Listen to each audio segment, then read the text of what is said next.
Good morning friends. Sidhu winner classes के YouTube platform पे आपका हार्दिक अभिनंदन वंदन है।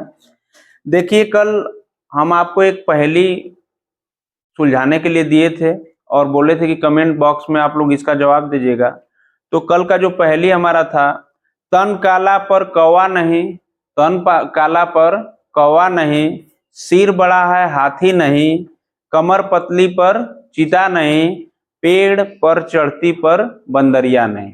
इसका जो जवाब था हमारा, ये चींटी है और उसको कह सकते हैं, जेंडर अगर हम लोग बदलेंगे तो चूटा भी कह सकते हैं। ठीक है, तो आइए, हम लोगों का आज जो सेशन है हिंदी का सेशन है और इससे पहले एक पहेली और हम लोग सुलझाएंगे कमेंट बॉक्स में अगले दिन। ठीक है, इस पहेली का देखिए क्या है। दो अक्षर का मेरा नाम, दो अक्षर का मेरा नाम, आता हूं खाने के काम, उल्टा करो तो नाच दिखाऊं, उल्टा करो तो नाच दिखाऊं, सबसे मन में भाव दिखाऊं। ठीक है, भाग क्या है जी? फाइव है। और भाग फाइव में हम लोग पढ़ेंगे उकारांत शब्द। क्या पढ़ेंगे बेटा? उकारांत शब्द। उकारांत में देखिए क्या पढ़ते हैं, जिन शब्दों के अंत में उ आता है, जिन शब्दों के अंत में उ आता है, उ का तात्पर्य छोटा उ से। ठीक है, छोटा उ आएगा तो उसे क्या कहेंगे? उकारांत शब्द कहेंगे। ठीक है, जैसे मनु। ठीक है, तो मनु में जो यहाँ पे देखना है, मनु को हम लोग अंतिम वर्ड इसका क्या आ रहा है? नु आ रहा है। तो नु को जब तोड़िएगा तो आधा न मिलेगा। इसमें क्या मिलेगा जी? आधा न, और प्लस छोटा उ की मात्रा से बनेगा क्या? ये नु बनेगा। क्या बनेगा? नु।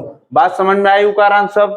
ठीक है, तो आगे हम लोग बढ़ते हैं। उकारांत शब्द, उकारांत का मतलब बड़ा उकारांत। ठीक है, तो यहाँ पे आते हैं, जिन शब्दों के अंत में बड़ा उ आता है तो उसे उकारांत कहते हैं। ठीक है, इसमें बात समझना है कि आपका देखिए ये लास्ट वाला मधु में क्या है? मधु और भानु।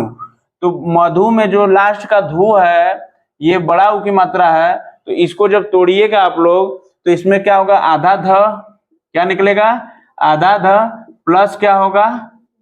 बड़ा उ की मात्रा। या इसको आधा ध न कहकर पूरा ध भी कर सकते हैं, क्योंकि जब इसको आधा ध करने लगेंगे तो आधा ध प्लस अ और प्लस बड़ा उ मिलकर बनेगा। ठीक है, क्या बन जाएगा? धू। क्या बन जाएगा? धू। अब आगे हम लोग बढ़ते हैं रिकारांत पे। पूछ देता है एग्जाम में कि रिकारांत शब्द किसे कहते हैं, तो क्या बताइएगा? जिन शब्दों के अंत में ऋषि र आता है उसे क्या कहते हैं? रिकारांत शब्द। जैसे महर्षि, क्या है बेटा? महर्षि। तो देखिए इसका अंतिम है क्या? उड़नवर है इस पर, तो इसको करेंगे क्या? आधा खटखोंश प्लस क्या करेंगे बेटा? ऋषि रि, तो ये क्या बन जाएगा? अर्षि। क्या बन जाएगा? अर्षि। अब हम लोग आते हैं द्विरूक्त शब्द पे। जैसा कि नाम से ही स्पष्ट होता है कि द्वि मतलब दो, द्वि मतलब दो। तो इसमें है क्या कि ऐसे शब्द जिनकी आवृत्ति दो बार होती है। क्या होती है? दो बार होती है, उसे द्विरूक्त शब्द कहते हैं। जैसे देखिए पल पल, एक बार देखिए पुनः आया कि नहीं आया? पल पल, धीरे धीरे, गांव गांव, शहर शहर, पग पग, छम छम करती पायलियां। ठीक है, छम छम करती पायलें। तो दो बार जो शब्द आ रहा है वो क्या हो गया? द्विरूक्त शब्द। देखिए हम लोग द्वित्व शब्द के बारे में समझते हैं कि द्वित्व शब्द है क्या। देखिए द्वित्व शब्द क्या है? जब शब्द में वर्णों की आवृत्ति बार बार हो उसे द्वित्व शब्द कहते हैं। जैसे एक ही वर्ड क्या हो, बार बार आए। जैसे देखिए पक्का, इसमें देखिए क है कि नहीं? दो बार पक्का। कच्चा में देखो च है दो बार, सच्चा देखो च है दो बार, दिल्ली में देखो क्या है बेटा? ल है दो बार, झूठा में क्या है? ठ है दो बार। बात समझ रहे हो? जब भी ऐसा शब्द आए तो कौन सा शब्द है? द्वित्व शब्द। ठीक, आगे जानकारी के लिए देखिए अनुरणात्मक शब्द क्या होते हैं। अनुरणात्मक शब्द के बारे में पढ़ेंगे। अनुरणात्मक शब्द ध्वनि संकेत होते हैं जो ध्वनि के माध्यम से अपनी पहचान रखते हैं। जैसे हम लोग कहते हैं कि खड़ खड़, क्या करते हैं?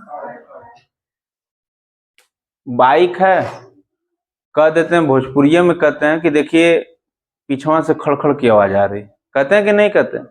आगे देखिए छन छन, क्या होता है? छन छन, कोई बर्तन उर्तन है बज रहा है किस आवाज में? छन छन। ठन ठन, क्या है बेटा? ठन ठन। गड़र गड़र, इसमें क्या होता है? जैसे पेट क्या करता है, कभी करता है ना, कभी हम ज्यादा पनीर वनीर खा लेते हैं, छेना होना, गुलाब जामुन, तो हमारा क्या करता है? गड़र गड़र करता है कि नहीं करता? आगे देखिए टन टन, ठीक है। तो ये सब जो शब्द आते हैं किस में आते हैं बेटा? अनुरणात्मक शब्द में, ठीक है। आगे आते हैं हम लोग अघोष वर्ण, सघोष वर्ण, अल्प प्राण, महाप्राण, ये सब हम पढ़ा चुके हैं पिछले सेशन के पहले वीडियो में, जाके भाग 1 में देख लीजिएगा। और अभी जानकारी के लिए थोड़ा सा हम क्या कर रहे हैं, इसको दोहरा दे रहे हैं। अघोष वर्ण देखो, हिंदी वर्णमाला का क्या होता है बेटा? जिन वर्णों को बोलते समय स्वर तंत्रियों में कंपन कंपन हो उसे अघोष वर्ण कहते हैं। जैसे तालिका का प्रथम व द्वितीय खंड, जैसे क, ख, ग, घ, अंग में अघोष अगर पूछेगा तो क्या बताइएगा? तालिका का प्रथम वर्ण और द्वितीय वर्ण, ये क्या है बेटा? दोनों अघोष है। जैसे इसको बोलेंगे क, ख, ठीक है। तो ये क्या कर रहा है? तंत्रियों से क्या कर रहा है बेटा? कंपन कर रहा है, ठीक है।